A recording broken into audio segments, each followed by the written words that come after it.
halkani waa BBC oo idinkala hadlaysa mawjadaha gaagaaban ku FM-yada magaalooyinka qaarkood iyo internetka ciwaankeedu yahay bbcsomali.com.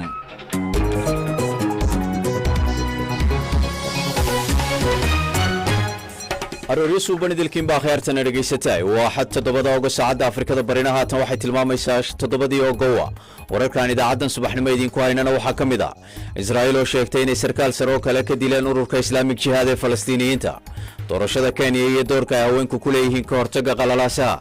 marka isdagaal dhaca horta intaas dhicin waan ka sii hadalnaa marka dagaalka intaas dhicin wax la garanaa waxa la arkaa astaamo oo dagaalka ku saabsan la arkaa laakiin hadda doorashada markay tahay waan ka sii degnaa marka hore waxaan sii hagaajinaa wacyigelin dadka saas dagaal ku dhicin. baarlamaanka Soomaaliya oo maanta lagu wado inuu codka kalsoonida u qaado xukuumadda cusub. Mareykanka oo Shiinaha ku eedeeyay inuu wada hawlo mas'uuliyad darro ka muuqato. wararkii ciyaaraha inta dheer soo saaraha barnaamijku waa Axmed Badran oo Axmed Gaashin oo idin la socodsiinaya subax wanaagsan saaxiibayaal.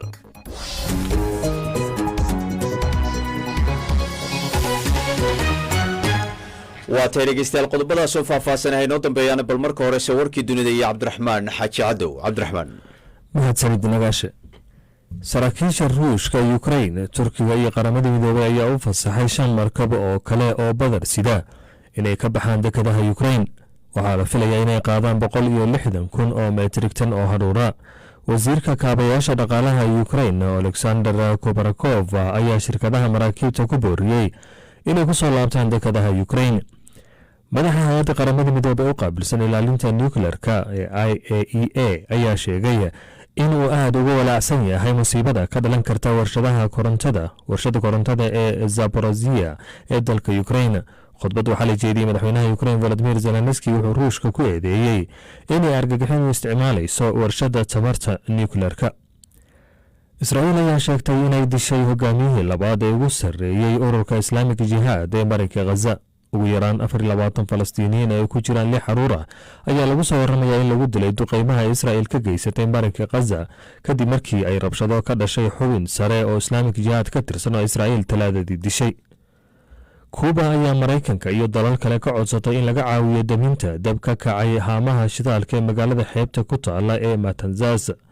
dabka ayaa bilowday markii mid ka mid ah 8 kayd ee shidaalka uu danab haleelay habeenkii Jimcaha. madaxweynaha Ivory Coast Asante Ouattara ayaa sheegay inuu cafis buuxa u fidiyay madaxweynihii hore ee dalkaasi Laurent Gbagbo. 2018 waxaa lagu riday 20 sano oo xariga kadib markii lagu eedeeyay inuu qalalaaso siyaasadeed u dalkaasi ka maleegay. dhakhtarka madaxweynaha Mareykanka Joe Biden ayaa sheegay in madaxweynaha laga waayay COVID-19 baaritaan lagu sameeyay kadib markii labaad oo cudurkaasi laga helay. madaxweynaha 79 jirka ayaa markii ugu horeysay cudurka coronavirus laga helay 2 toddobaad ka hor. madaxweynaha ayaa lagu wadaa inuu Isniinta booqasho ku tago gobolka koonfureed ee Kentucky oo ay daadadku halakeeyeen sida ku cad jadwalkiisa rasmiga. ugu dambeyntiina saraakiisha dalka Mali ayaa sheegay in ugu yaraan 12 qof oo rayid ay bartamaha dalkaasi ku dileen dad looga shakisan yahay inay ka tirsan yihiin kooxaha jihadoonka. waxaa jira warar kale oo sheegaya in kooxda weerarka geysatay ay 2 qof ku dileen magaalada Okan ka hor inta aysan meydadkooda ku xirin walxaha qarxa. markii ehelada labadaasi qof meydka ku soo dhawaadeen waxaa dhacay qarax ay ku dhinteen ugu yaraan 10 kale, qaar kalena weli la la'yahay. warkii waanaga intaan dib ugu celiyo Axmed Gaashin qaybaha kale idaacadda. aad iyo aad buu mahadsan yahay Cabdiraxmaan Xaaji Cadow. warkii subaxnimo inoo marinaya ayuu kaasi ahay. dhegeystayaal u diyaar garooba qaybaha kale barnaamijka. waa dhegeystayaal aan ku bilaabay duqeynta diyaaradaha dagaalka ee Israa'iil ay ku hayaan Gaza ayaa lagu dilay xubin sare oo kale oo ka tirsan garabka militari ee ururka Islaamic Jihad. militariga Israa'iil ayaa sheegay in Khalid Mansour ahaa ninkii ugu miisaanka cuslaa ururka, waxaana lagu dilay xero qaxooti oo ku taala magaalada Rafah. ugu yaraan 28 Falastiiniyiin oo ay ku jiraan 6 caruur ayaa ilaa haatan la soo wariyay in lagu dilay dagaalkan bilaabmay Salaasadii. Axmed Badar ayaa faahfaahinta warkaasi inoo haya. Israa'iil waxa ay sheegtay inay ka hortagayso khatar toos oo ka timaada kooxda Islaamic Jihad.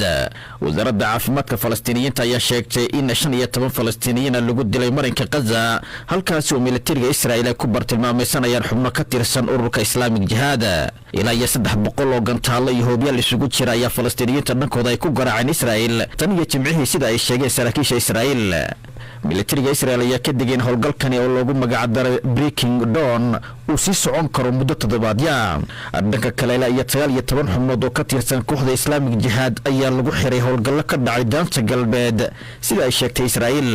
wasiirka gaashaandhigga Israel Ben Gantz ayaa sheegay in ciidamada Israel ay sii waday doonaan howlgalladooda. wasiirka ayaa intaa ku daray in howlgalladani lagu gol leeyahay in lagu soo afjaro halis ka imanaysa kooxaha Falastiiniyiinta isla markaana ay ku dadaalayaan sidii looga hortagi lahaa weerarada lagu soo qaado koonfurta Israel. אנחנו נמצאים ביום השני למבצע עלות השחר שמטרתו לעצור את איומי ארגון הטרור הג'יהאד האסלאמי. waa maalintii labaad ee howlgalkani socda lagu doonayo in lagu celin karo halista nagaga imanaysa ururka argagixisada Islamic Jihad iyo in sidoo kale nabadda iyo xasiloonida lagu soo dabaalo koonfurta Israel. waanu fashilin doonaa qorshayaasha badan ee argagixisadu ku doonayaan inay gantaalaha ku foganaan Israel. waxaanu duqaynay tobaneeyo goobood oo Islamic Jihad ku samaysato amaba ay ka soo rido gantaalaha. ciidamada ka shaqeeya hanaanka difaaca ee la yidhaahdo Iron Dome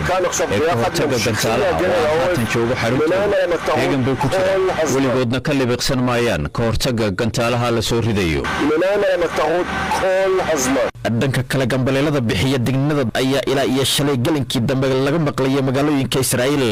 balse ilaa iyo hadda ururka Hamas oo ah kooxda ugu weyn ee ka dagaalanta dhulkaasi isla markaana isku fikir yihiin Islamic Jihad ayaan u muuqan inay qayb ka yihiin madaafiicda lagu tuurayo Israel. arintana waxa ay sare u qaaday cabsida laga qabo dagaal kale oo Israel ku qaado Gaza 15 bilood oo kadib dagaal socday muddo bil ah oo ay ku dhinteen in ka badan 260 qof. aad buu mahadsan Axmed Badar oo warbixintaasi nala socodsiinaya. bal haatan aynu wararkii Soomaalida eegnay. baarlamaanka Soomaaliya ayaa lagu wadaa in fadhigooda maanta ay codka kalsoonida ugu qaadaan xukuumadda ra'iisul wasaare Xamse Cabdi Barre maalmo ka hor soo dhisay. wariyaha BBC-da Ibraahim Maxamed Aadan ayaa faahfaahinaya.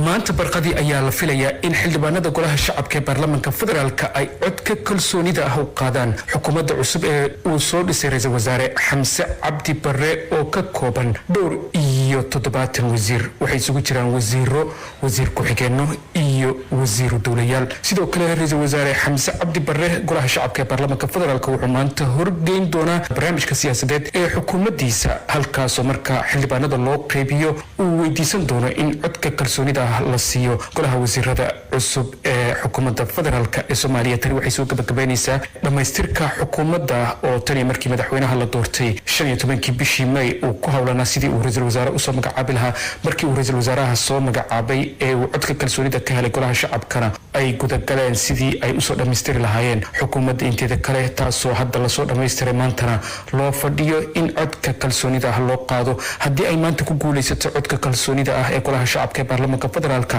durba wasiirada cusub waxa ay xilalka kala wareegi doonaan wasiiradii hore xukuumaddii ra'iisul wasaare Maxamed Xuseen Roble. shaqooyinkoodii horyaalayna halkaas ayay ka bilaabi doonaan. waxaa jiray dhowrkii maalmood ee ugu dambeeyey olole ay sameynayeen wasiirada magacaaban kuwaasoo xildhibaanada golaha shacabka ee ay isku reeraha yihiin ay ku weydiisanayeen in ay codka kalsoonida ah siiyaan. tani ayaa ka dambeysay kadib markii xildhibaano dhowra oo ka tirsan golaha ay aad u saluugeen hanaanka awood qaybsiga beelaha ee lagu dhisay xukuumadda federaalka ee uu hogaaminayo ra'iisul wasaare Xamse Cabdi Barre. laakiin ra'iisul wasaaraha oo hadlayay maalintii la magacaabay golahan cusub waxa uu sheegay in muddo dheerba uu ku dadaalayay sidii uu ilaalin lahaa hanaanka awood qaybsiga beelaha ay ku dhisan tahay dowladda federaalka ee 4.5 iyo sidoo kale sidii uu soo dhisi lahaa xukuumad tayo leh oo ka jawaabta baahiyaha kala duwan ee uu dalku hadda leeyahay. aad buu mahadsan yahay Ibraahim Maxamed Aadan oo faahfaahintaasi na siinayay. dhegeystayaal qaar ka mid ah iyaguna dhegeystayaasha oo aragtidooda ka dhiibanaya arrintaasi ayaa fariimahooga Facebook noo soo mariyay. waxaana ka mid ah Cabdixakiin Xuseen Warsame oo waxaanu leeyahay waxaan rajaynayaa golaha wasiirada ee magacaaban in baarlamaanka Soomaaliya aanay ansixin doonin maadaama ay ka muuqato galdaloolooyin badan oo aan shacabka iyo midna anfacayn dadka.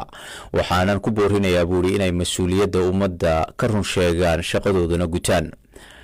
Sadaam Abshir oo isna jooga Dhuusamareeb ayaa waxa uu leeyahay baarlamaanka Soomaaliya oo maanta lagu wado inuu codka kalsoonida u qaado xukuumadda cusub waan soo dhaweynayaa waana wax lagu farxo. qaar ka mid ah dhegeystayaasha BBC-da aragtidooda cabiraya ay kuwaasi hayeen. dhegeystayaal halkaad weli nagala socotaan waa laanta Soomaaliga ee BBC-da. BBC waxaad ka heli kartaa wararkii ugu dambeeyay ee Soomaaliya iyo caalamka oo dhan maalin walba. waa tahay bal haatana Kenya degmada Wajeer ee gobolka waqooyi bari ee Kenya waxaa ka jira urur haween oo muddo dheer ka shaqeynayay nabadeynta ururkaasi oo ku caan noqday magac dunida ku baahay oo ah Wajeer Daughters for Peace oo noqonaya hablaha Wajeer ee nabadda ku hagoogta ayaa abaalmarino heer caalami ah ku helay daminta colaado beeleed oo sagaashameeyadii halkaasi ka dhacay oo ay ku guuleysteen inay kama dambaystii nabad ku soo dabaalaan deegaanadaasi Xalima Cabdilaahi Axmed oo ah suduwaha Wajeer Women for Peace ayaa Xasan Cali Geele waxay uga warantay sida lagu aasaasay ururkaasi ilaa haatan jira iyo sida uu shaqeeyaanba anaga waxa waaye urur haween waxaan ka koobanahay 25 tayna waxaan ka kala imaadnay xaafada kala gudsan ka kala imaadnay qabiil kasta waa ku jira qabiil aan ku jira malaha anaga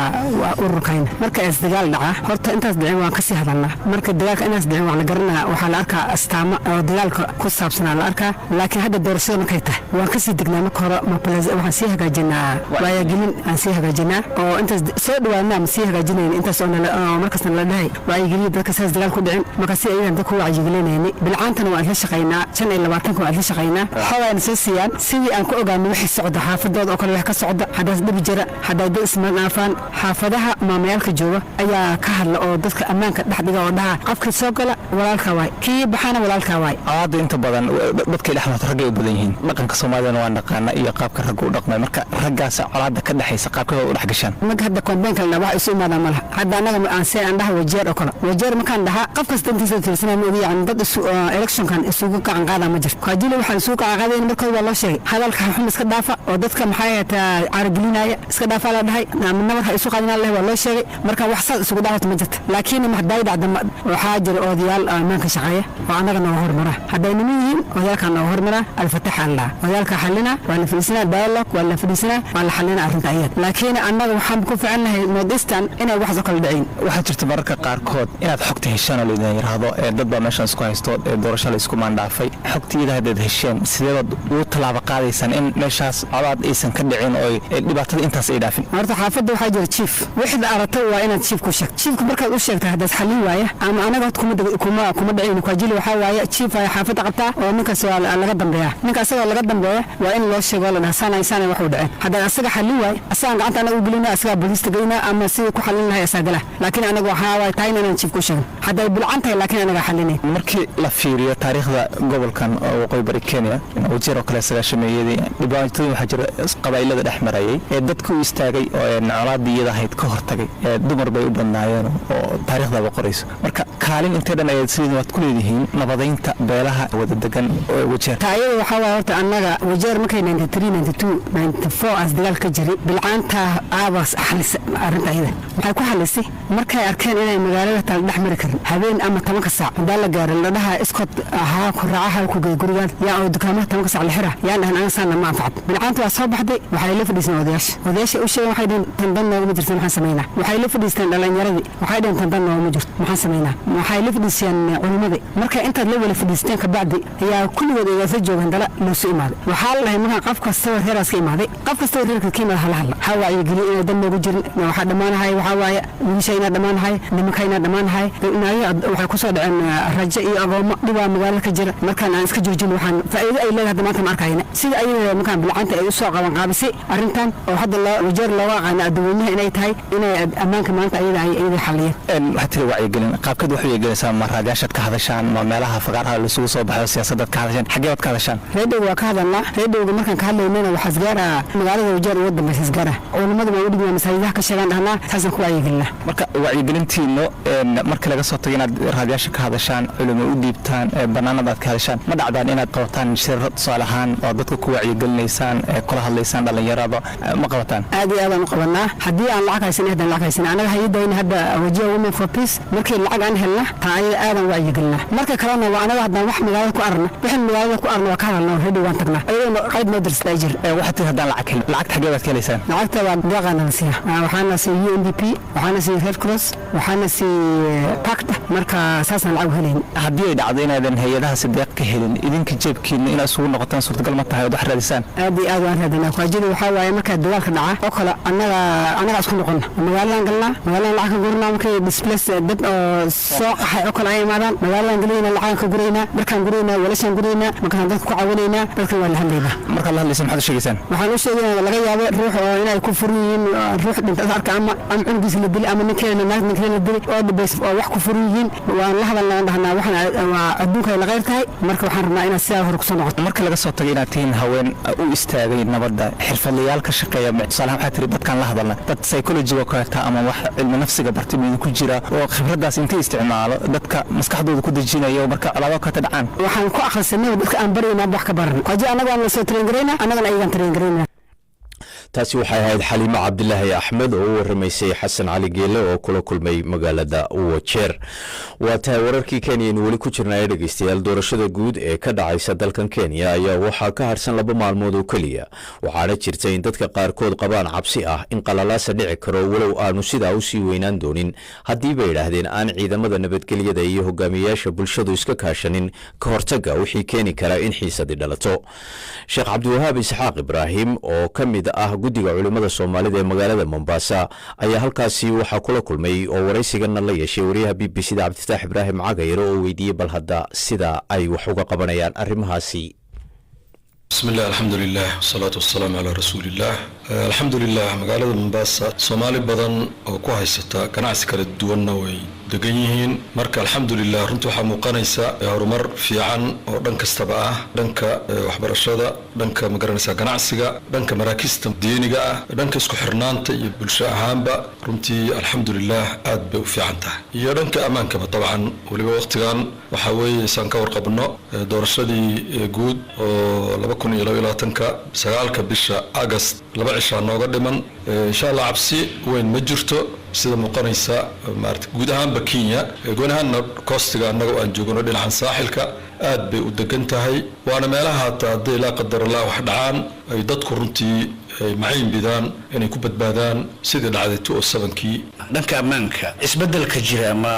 wax dhanka shacabka ka yimid mise waa cadaadis waxyaha ammaanka ay soo rogeen ma yarun ahaantii ammaanka dhabta la isku haleyn karo wuxuu ka yimaadaa bulshada iyo mujtamaca hadday yihiin culimo iyo hadday yihiin waxgarad mutacalimiin odayaal marka runtii waxaa muuqanaysa dadka koostiga maanta degan oo waliba muslimiinta maxaa muslimiinta ayaa majority ah iskaashigooda iyo dadaalkooda ayaa marka koowaad uu ammaanka ku yimid dabcan dawladdu nafteedana hadda mas'uul ayada ka ammaanka guud idinka dowr caynkee ayaad ku leedihiin arrintaas haddaad tihiin culimadii طبعا علماء دوركودا waxa weeye in ay sida saxda ah oo diintu ay cadaysay dadka inay u sheegaan oo baraan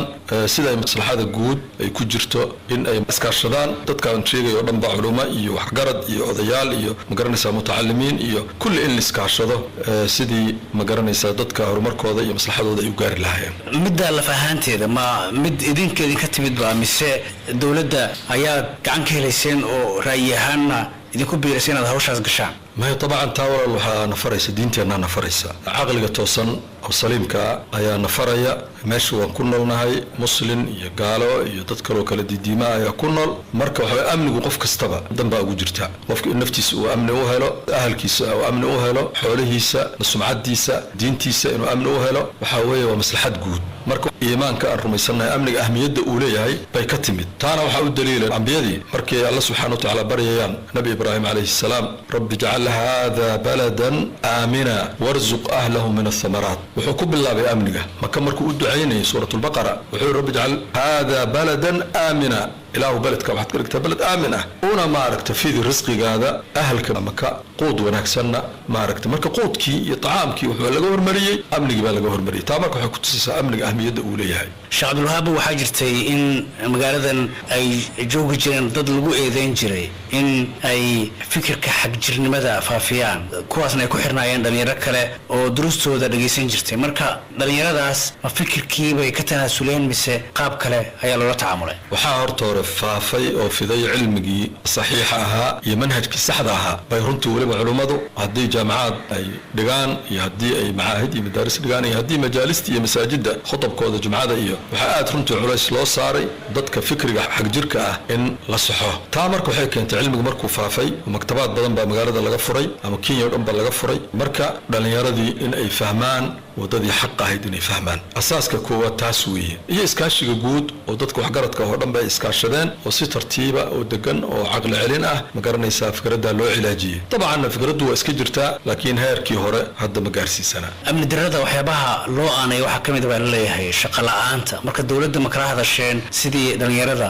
shaqooyin lagu abuuri lahaa dabcan annagu horta dawladdu xiriir toosa ma lihin laakiin khudabkeena iyo duruusteena iyo mawaaciddeena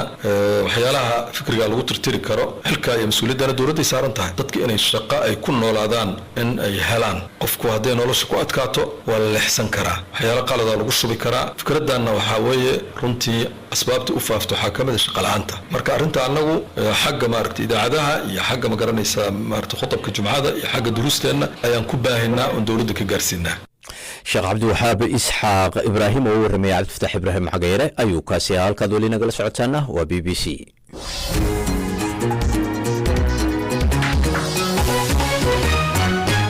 waa tahay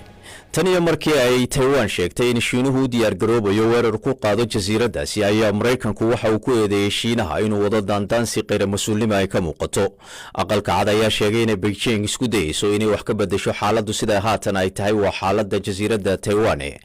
xiisadan ayaa waxa kiciyay oo ay ka dhalatay markii dhawaan wafdi ay hogaaminaysay Nancy Pelosi oo ah gudoomiyaha aqalka baarlamaanka dalka Mareykanku ay socdaal ku tageen Taiwan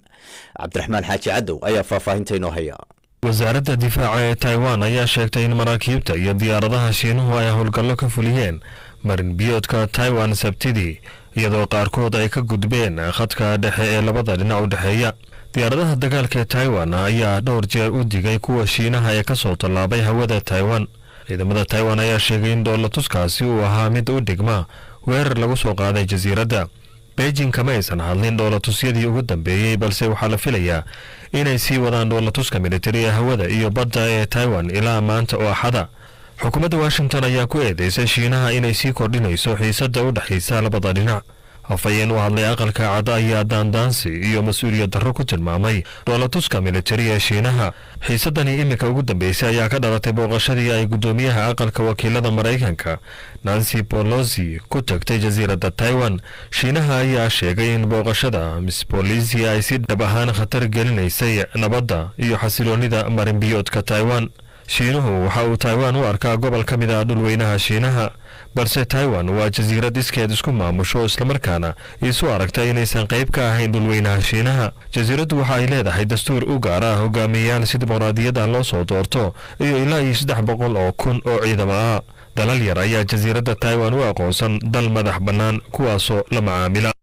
mahadsanid cadow war kooban oo ka soo baxay haddaba wasaaradda arrimaha dibadda ee Soomaaliya ayaa isna lagu sheegay in dawladda Soomaaliya ay si buuxda u taageersan tahay madax bannaanida iyo wadajirka dhuleed ee Shiinaha isla markaana ay ku baaqayso in dunidu tixgeliso qaraarada jamciyadda quruumaha ka dhaxaysa ka soo baxay haddaba inay Soomaaliya mar kale ku celiso inay taageersan tahay madax bannaanida iyo wadajirka Shiinaha maxaa lagu macnayn karaa su'aashaas iyo qaar kaleba waxa ka jawaabaya Axmed Cawad wasiirkii hore arrimaha dibadda Soomaaliya oo u warramay Maxamed Shiil Xasan waxaan malaynayaa qoraalka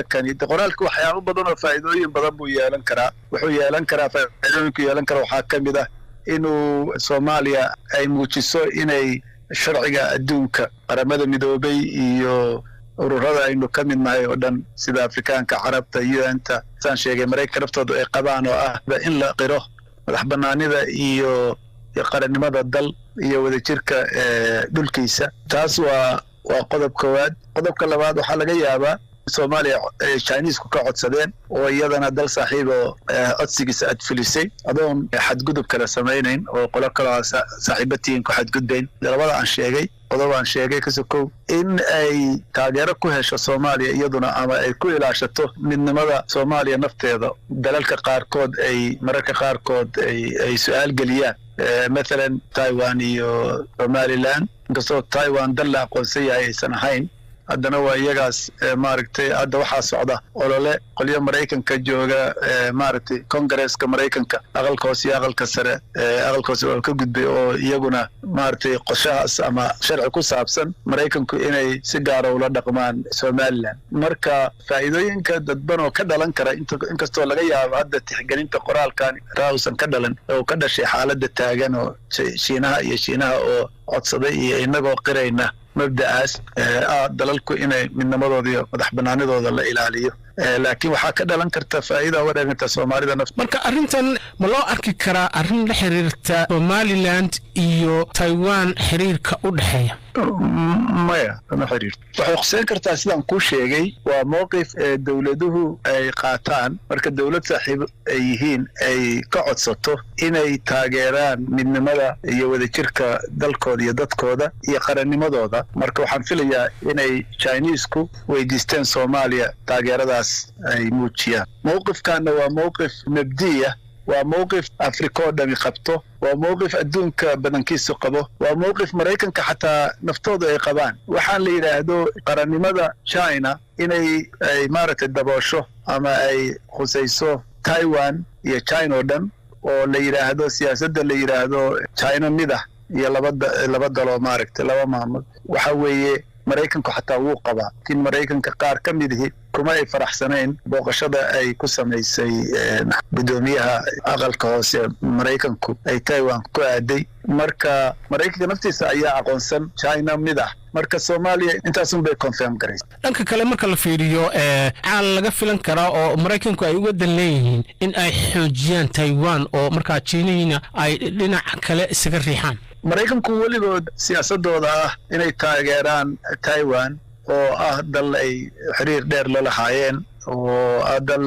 dimuqraati ah waa wax la og yahay marka maraykanku taas ayay saaxiibnimadaas way adkaynayaan waxaa kaloo jirta xasaasiya u dhaxaysa shiinayska iyo maraykanka ka sokow tartanka maadaama ay yihiin labada daloo kan koowaad iyo kan labaad xoogga dunida ka ah hadda mid dhaqaale iyo mid ciidan iyo mid siyaasadeed iyo intaba haddana iyaga tartan xooggan baa ka dhexeeya waxaa kaloo soo gashay meesha iyada oo colaadda hadda ka jirta ukraine ruushku ay weerareen dal madax bannaan ayaa iyaduna iyo shiinayska oo aan arrimahaas cambaarayn ayaa waxay keentay shaki ah in chineseskuna ay sidoo kale sameeyaan oo ay taiwan inkastoo ay kala duwan tahay taiwan ay tahay dhul ka tirsan shiinayska adduunka oo dhan ay aqoonsan yahay marka tartanka labadooda u dhexeeya maxaa la yidhahdaa xaaladaha hadda jira oo taagan iyo ugu dambaystii guddoomiyihii aqalka hoose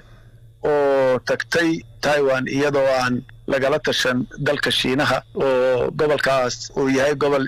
iyaga ka tirsan ayaa provocationkaas ama daandaansigaas shiinuhu waxay u arkeen mid khatar ku ah nimadooda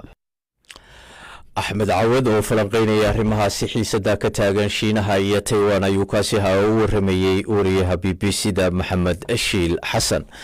waatay dhegeystayaal haatanna haddii aynu eegno wararka ciyaaraha kuwii ugu doorka roonaa waxaa ugu doorka roon in tababaraha kooxda liverpool young club uu sheegay inuu filayey in ay kooxdiisa liverpool sidaasi si ka fiican ay ku bilaabi lahayd ciyaarteedii koowaad ee ay garoda isku dareen kooxda fulham oo dhowaan uun ka soo baxday heerka labaad ee horyaalka ingiriiska taasoo uu sheegay in aanay u qalmin in ay ku kala baxaan barbardhicii 2-2 ahaa walowna uu sheegay in uu isagu filashadiisu ahayd mid sidaa kasii fiican laakiin ay wax isbedeli doonaan ayuu yidhi